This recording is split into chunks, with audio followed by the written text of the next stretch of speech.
तो मेन हमने सबसे पहले पढ़ा रेंट फ्री एकोमोडेशन। अब हम उसके अलावा और जो परक्विजिट्स हैं उसके बारे में बात करते हैं। तो हमारे पास सेकंड नंबर की है परक्विजिट कि कोई भी मॉनेटरी ऑब्लिगेशन एम्प्लॉय की एम्प्लॉयर पेमेंट कर देगा तो वो भी टैक्सेबल हो जाएगी।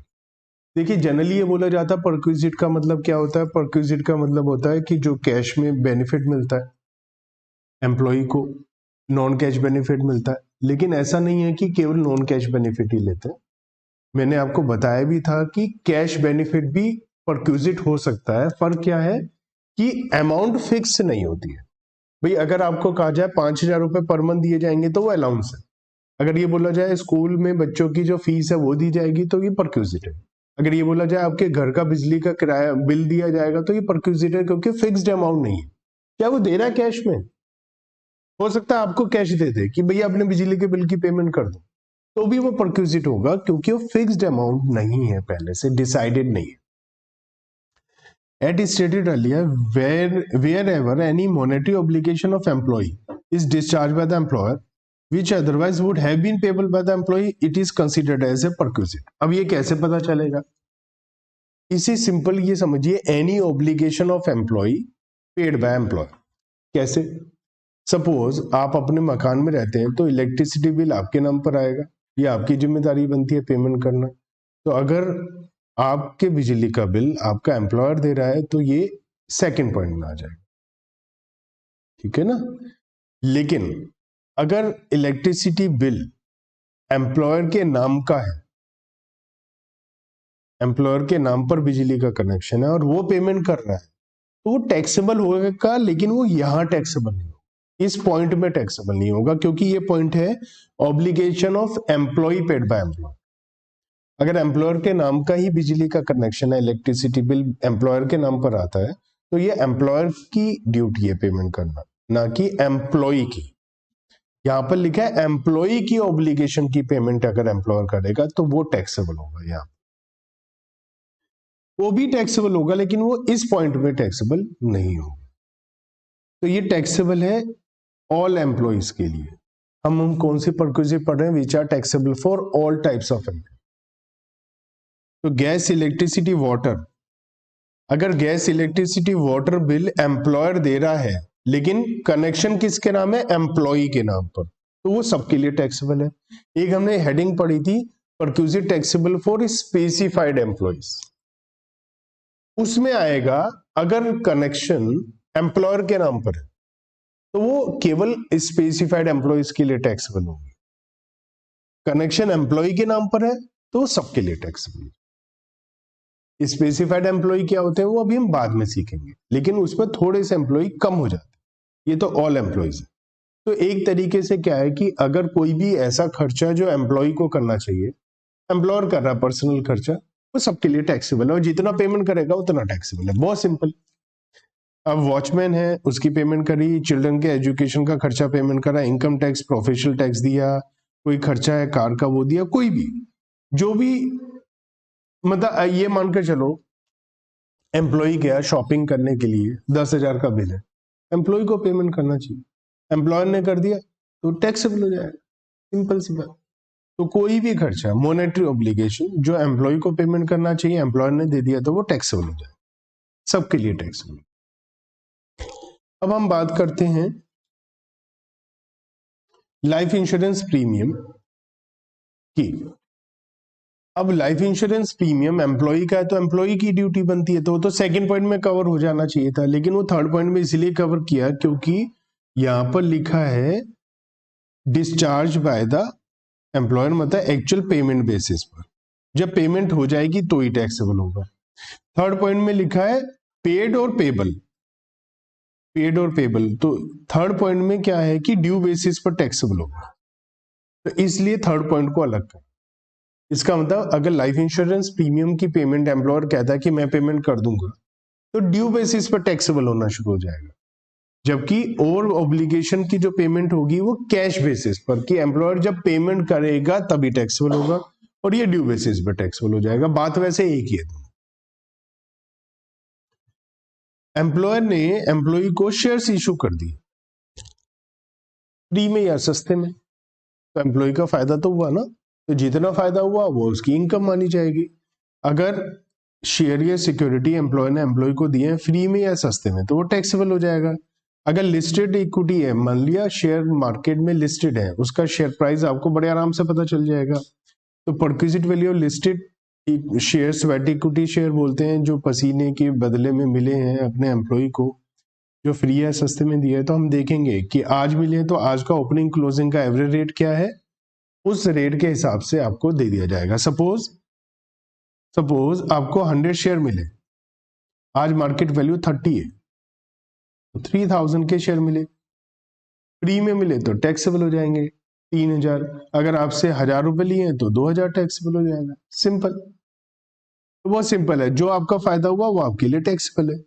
लेकिन अगर ये अनलिस्टेड है तो उस सिचुएशन में हमें इसकी वैल्यूएशन करनी पड़ेगी, तो वैल्यूएशन करा लेंगे, है ना। वैल्यूएशन हो जाएगी, हम वैल्यूएशन करा लेंगे, वो क्वेश्चन में वैल्यूएशन दे रखी होगी, आपको टेंशन लेने की जरूरत नहीं है। 180 दिन से पुरानी वैल्यूएशन नहीं होनी चाहिए, क्योंकि जो लिस्टेड शेयर नहीं है उनकी फ्रीक्वेंटली मार्केट वैल्यू चेंज नहीं होती।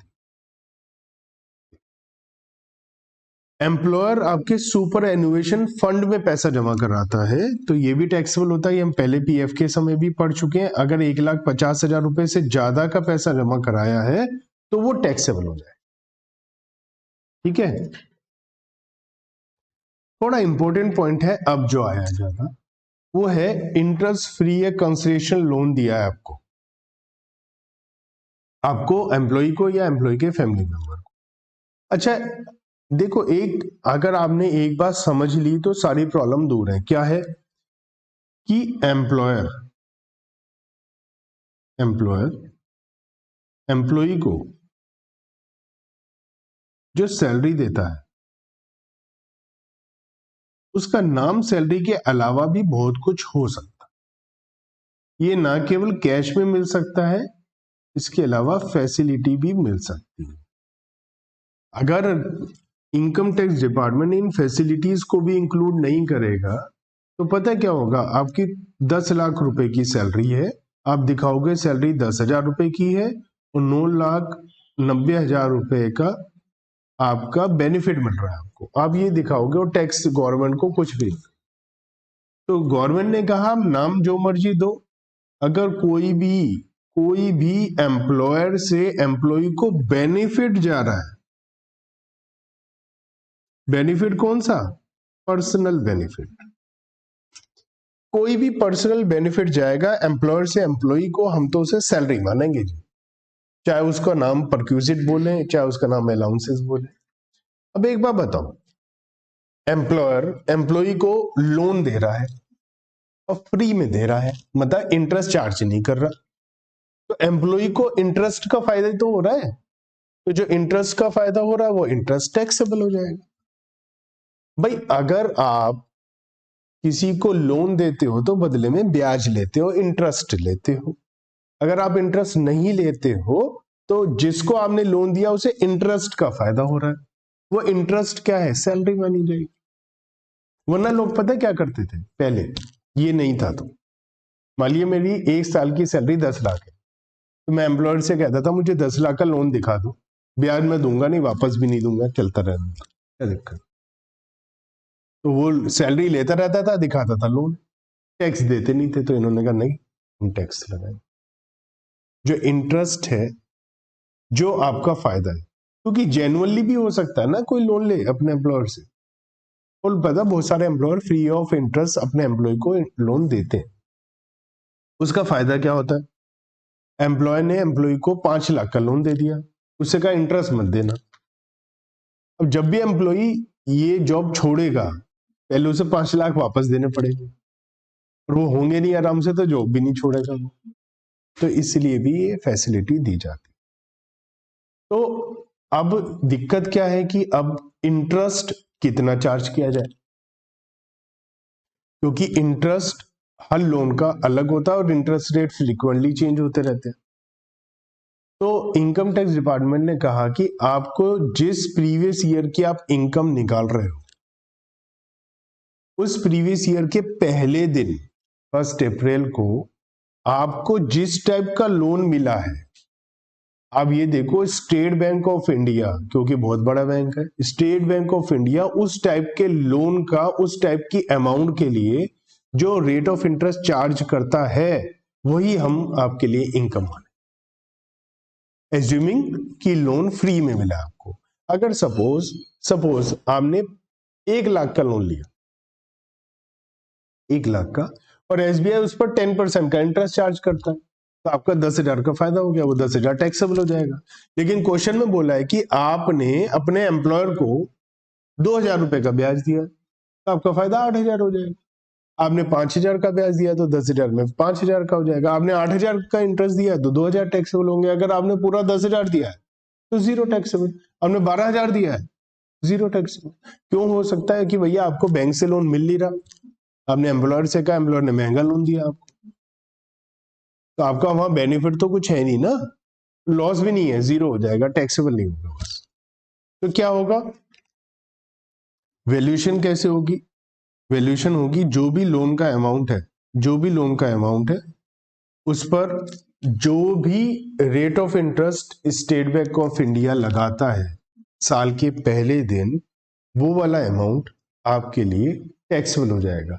बदले में आप कुछ भी एम्प्लॉयर को वापस देगा, वो माइनस हो जाएगा, वो बात अलग है। अब कुछ ऐसी सिचुएशंस हैं जो इंपॉर्टेंट नोट है, क्या कि लोन,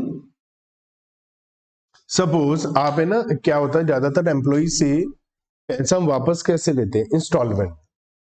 उसकी मंथली सैलरी है ना, वो कहता 5,000 मंथली काट लो, लोन की रीपेमेंट होती रहेगी, वरना इकट्ठा तो वापस दिया नहीं जाएगा। तो ऐसी सिचुएशन में लिखा है नोट नंबर 1 की अगर लोन की रीपेमेंट पूरी तरीके से या पार्टली हुई है साल के दौरान, तो फिर तो आपको महीने के हिसाब से इंटरेस्ट निकालना पड़ेगा। तो आप हर महीने की आखिरी तारीख को देखो कितना अमाउंट आउटस्टैंडिंग है और उस हिसाब से इंटरेस्ट कैलकुलेट करो। सपोज आपने 15 जून को प्रीवियस ईयर में 1 लाख में से 20,000 रुपए की पेमेंट कर दी, तो आप देखो जून अप्रैल में दोनों महीने तो 1 लाख रुपए आउटस्टैंडिंग रहे, लेकिन जून की आखिरी दिन 30 तारीख को 80,000 रुपए थे। तो जून महीने का जो इंटरेस्ट है और उसके बाद का 80,000 रुपए निकलेगा।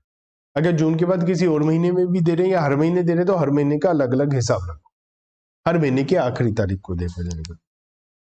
Total loan amount is less than और इक्वल टू 20,000, तो आपको वो टैक्स नहीं लगाना। अब एक बात बताओ, आप 20,000 रुपए का लोन ले रहे हो पूरे साल भर में, या 20,000 से कम है ना, तो आप एक बताओ, आजकल 20,000 रुपए का लोन लेना पड़ रहा है, इसका मतलब आप तो बहुत गरीब हो। बेचारा एक गरीब आदमी है, उसने कहा मुझे साइकिल लेनी है और 4,000 रुपए का लोन ले लिया उसने, पियून है, क्या उस पर भी टैक्स लगाया? तो इन्होंने कहा 20,000 रुपए बहुत छोटी अमाउंट है, 20,000 या उससे कम का लोन है तो माफ है, फिर हम इसके कैलकुलेशन ही नहीं करेंगे। एक और बात, कोई बेचारा बीमार हो गया, हॉस्पिटल में पहुंच गया, उसने कहा बीमारी का इलाज कराना है, कैंसर हो गया, कोई बहुत बड़ी बीमारी हो गई, किडनी की बीमारी हो गई, और उसने 5 लाख का लोन ले लिया। अब उस 5 लाख के लोन पे टैक्स लगाने लग जाए, नहीं, ये गलत बात है। इन्होंने कहा कि अगर गंभीर बीमारियां हैं, एक लिस्ट है इनकम टैक्स डिपार्टमेंट की, रूल 3A में, आप ये मानो जो बड़ी बड़ी बीमारियां वो सब यहाँ इंक्लूड है। तो उन सब बड़ी बड़ी बीमारियां पर अगर लोन लिया है तो उस लोन की अमाउंट पर आपको कोई इनकम परक्यूजिट टैक्सेबल नहीं करनी है, प्रोवाइडेड, एक बात और है, आपको डबल बेनिफिट नहीं लेने देंगे। कैसे? आपने हेल्थ इंश्योरेंस करा रखा है, अब हेल्थ इंश्योरेंस का पैसा आपको मिला और आपने एम्प्लॉयर से लोन भी ले लिया, ये तो गलत बात। तो होगा क्या, सपोज आपने अपने एम्प्लॉयर से 5 लाख का लोन लिया, सपोज 5 लाख का लोन लिया और गंभीर बीमारी का इलाज करा रहे हो, कुछ टैक्सेबल नहीं है। सपोज 1 जनवरी को आपने लोन लिया, कोई टैक्सेबल नहीं होगा। 1 फरवरी को आपको हेल्थ इंश्योरेंस से 2 लाख रुपए मिल गए, तो ये 2 लाख रुपए आपको इमीडिएटली अपने एम्प्लॉयर को वापस करने चाहिए, आपने नहीं करे, तो 2 लाख रुपए 1 फरवरी से टैक्सेबल होने शुरू हो जाएंगे। लेकिन 2 लाख जो आपकी जेब में पैसे आ रहे हैं, क्योंकि डबल बेनिफिट है। अगर ये 2 लाख वापस कर दोगे तो नहीं हो। ठीक है, अब इसका एग्जाम्पल देखते हैं। एग्जाम्पल नंबर 11, मिस्टर शर्मा है, उन्होंने लोन लिया है एम्प्लॉयर से 1 जनवरी को। तो यहां पर इन्होंने लोन लिया है एम्प्लॉयर से 1 साल पहले 1 जनवरी को 2 लाख रुपए का, और ये लोन पर 4% का इंटरेस्ट अपने एम्प्लॉयर को देते हैं। एसबीआई का साल के पहले दिन इंटरेस्ट रेट 11% है। तो हमें देखो, इन्होंने 1 साल पहले लोन लिया है 1 जनवरी को, तो इसका मतलब इस पूरे साल में इनके पास पूरे 12 महीने के लिए लोन था 2 लाख रुपीस पर। अगर ये अपने एम्प्लॉयर को कुछ भी इंटरेस्ट वापस नहीं दे रहे होते तो इनके लिए टैक्सेबल हो जाता 11%, क्योंकि एसबीआई का रेट ऑफ इंटरेस्ट 11%। लेकिन ये अपने एम्प्लॉयर को 4% वापस देते, तो इसका मतलब इनके लिए 7% बेनिफिट हो रहा है, क्योंकि 11% बेनिफिट तो नहीं है, 7% बेनिफिट है, क्योंकि ये 4% तो वापस दे देते। तो 2 लाख का 7% इनका बेनिफिट है, पूरे साल का बेनिफिट है, क्योंकि 12 महीने के लिए लोन लिया है। तो 14,000 रुपए का इंटरेस्ट टैक्सेबल हो जाएगा as a perquisite. Mister next example देखते हैं। मिस्टर मेहता है, इन्होंने लोन लिया है 6,000 रुपीज का प्रीवियस ईयर में 1 मई को, 1 अक्टूबर को 9,000 रुपए 6,000 रुपए का 1 मई को लिया है, और 8,000 रुपए का 1 अक्टूबर को लिया है, और 9,000 रुपए का 1 फेब को लिया है। और रेट ऑफ इंटरेस्ट 16% है एसबीआई का, और ये वापस कुछ भी नहीं देते अपने एम्प्लॉयर को। तो हमने ये बात करी थी, हर महीने के आखिरी दिन जितना अमाउंट आउटस्टैंडिंग है उतना टैक्सेबल हो जाएगा। तो 6,000 रुपए 1 मई को लिया है, तो इस पर 16% 11 महीने का टैक्सेबल होगा इंटरेस्ट। 8,000 रुपीज इन्होंने प्रीवियस ईयर में 1 अक्टूबर को लिया है, तो 6 महीने का टैक्सेबल हो जाएगा। 9,000 रुपीज 1 फेब को लिया है, तो 2 महीने का टैक्सेबल हो जाएगा। तो देखें कितना आ गया ये amount, 6,000 into 16% into 11/12 880। 8,000 into 16% into 6/12 640, और 9,000 इंटू 16% इंटू 2/12 240। टोटल 1760 टैक्सेबल हो गया। What will be your answer if employer charge 9% in example number 12? पिछले एग्जाम्पल में अगर एम्प्लॉयर 9% चार्ज करता है एम्प्लॉयर से, 16% की जगह 9%, तो बाकी का 7% टैक्सेबल हो जाएगा। तो सीधा सा फंडा है, 9% अगर आप इंटरेस्ट दे देते हैं तो आपके लिए टैक्सेबल 7% हो जाएगा। तो जो 1760 आया, ये जो हमें यहाँ पर हर जगह 7% कर दे, या हम 1760 तो ऑलरेडी निकाल चुके, माइनस कर दें जो एग्जेम्प्ट हो जाएगा, क्योंकि जो इन्होंने पेमेंट कर दिया 1760 16 के हिसाब से निकाला है, 9% तो आपने पेमेंट कर दिया, तो 990 की आपने पेमेंट कर दी, तो आपके लिए जो टैक्सेबल होगा वो 770 आपके लिए टैक्सेबल हो जाएगा, क्योंकि ये तो आपने पेमेंट कर दी, ये बेनिफिट तो आपको हुआ ही नहीं। चलिए नेक्स्ट आते हैं। मिस्टर गरीब है, नाम से ही पता चल रहा है आपको बहुत गरीब है, और एम्प्लॉयर बहुत अमीर है। इन्होंने प्रीवियस ईयर में 31 अगस्त को लोन लिया है 19,000 रुपए का, तो हमें बताना है। कुछ भी टैक्सेबल नहीं होगा, क्योंकि हमने सीखा हुआ है कि 20,000 रुपए तक के लोन पर कोई भी अमाउंट टैक्सेबल नहीं होती है। मिस्टर बीमार है, तो बीमार से आपको पता है कि रूल नंबर 3A में जो बीमारियां हैं, अगर उससे रिलेटेड कोई लोन लिया है तो वो टैक्सेबल नहीं होगा। हाँ, अगर आपको कोई बेनिफिट मिला है, हेल्थ इंश्योरेंस का पैसा मिला है, तो वहां से आपको अपने लोन का रिपेमेंट करना पड़ेगा। अगर रिपेमेंट नहीं करा तो टैक्सेबल होगा। इन्होंने 7 लाख रुपए का एम्प्लॉयर से लोन लिया है 1 जून को।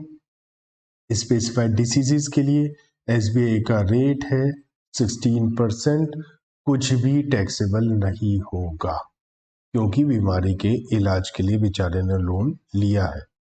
लेकिन एग्जाम्पल नंबर 16 कहता है सपोज कि इसे 3 लाख रुपए हेल्थ इंश्योरेंस पॉलिसी के मिल गए हैं 1 अक्टूबर को और इसने कोई भी पैसा वापस नहीं दिया, तो इसकी तो नीयत खराब है भैया, पैसा वापस करो। पैसा वापस नहीं कर रहे हो तो 3 लाख रुपए जो इंश्योरेंस का पैसा मिला है वो टैक्सेबल होना शुरू हो जाएगा 1 अक्टूबर से। रेट ऑफ इंटरेस्ट है 16%, 6 महीने के लिए वो टैक्सेबल हो जाएगा। तो 3 लाख पर 16%, 6 महीने का 24,000 रुपये टैक्सेबल हो जाएगा। ठीक है बच्चों, या ध्यान रखिएगा आप ये बात। मिस्टर गुप्ता है, इन्होंने लोन लिया है पिछले साल 1 दिसंबर को, पिछले साल 3 लाख रुपए का, और ये हर साल पेमेंट कर रहे हैं। पिछले साल प्रीवियस ईयर से पिछले 1 जनवरी से पेमेंट कर रहे हैं मंथली 10-10 हजार रुपए की। तो हमें बताना है 16% के हिसाब से क्या अमाउंट टैक्सेबल होगा। तो देखो पिछले साल से दे रहे हैं 1 जनवरी, लास्ट प्रीवियस ईयर से तो उस 10,000 रुपये दे रहे हैं 1 जनवरी को, तो आखिरी दिन 290 रह गया होगा। और जनवरी लिखते हैं, जनवरी लास्ट ईयर जनवरी में 290 रह गया, लास्ट ईयर फेब में 280 रह गया, और मार्च लास्ट में 270 रह गया। अब करंट ईयर आ गया, अप्रैल में हमारा 260, मई में 250 और जून 240, जुलाई 230, अगस्त 220, सितंबर 210, अक्टूबर 2 लाख, नवंबर 190, दिसंबर 180, जनवरी 170, फरवरी 160 और मार्च 150। तो ये अमाउंट है। इन सारी अमाउंट पर एक एक महीने का निकालो या इन सबको ऐड करके एक महीने का एक साथ निकाल लो। तो इन सबको मैं ऐड कर लेता हूँ। तो इन सबको ऐड करना इजी है क्या? ये फॉर्मूला होता है शायद, उसकी मदद से आप ऐड कर सकते हो या अलग अलग ऐड कर लो। 2,60,000, 2,60,000, 2,50,000, 240, 230, 220, 210, 2,00,000, 190, 180, 170, 160 एंड 150। तो ये 24,60,000 आ गया।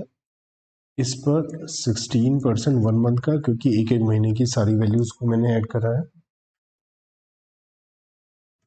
तो ये 32,800 रुपीज का इंटरेस्ट आ गया जो टैक्सेबल हो जाएगा। ठीक है, बात समझ में आई? आपको ये बात समझना है कि हर महीने की आखिरी दिन जो अमाउंट है उसके ऊपर आपको टैक्स लगाना है। तो या तो हर महीने का इंटरेस्ट कैलकुलेट करिए या सबको टोटल करके एक साथ एक महीने का इंटरेस्ट कैलकुलेट कर लीजिए।